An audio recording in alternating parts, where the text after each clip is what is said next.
Israel তুমি হয় থেমে যাও, না হলে তোমাকে ফেরাউন, নমরুদ, আদ এবং সামুদ জাতির মতো তোমাকে থেমে যেতে হবে।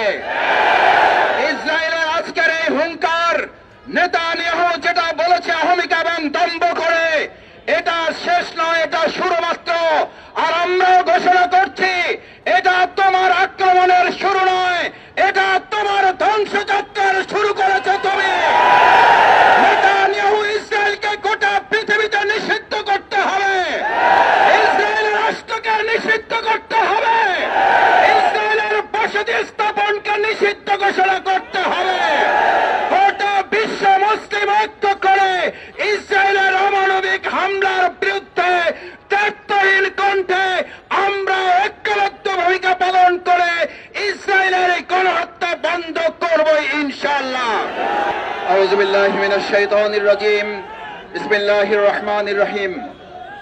ইসরায়েলের বর্বরতম গণহত্যা এবং হামলার প্রতিবাদে আমাদের আজকের বাংলাদেশ জামাত ইসলামী ঢাকা মহানগরী দক্ষিণের এই বিক্ষোভ মিছিল পূর্ব সমাবেশ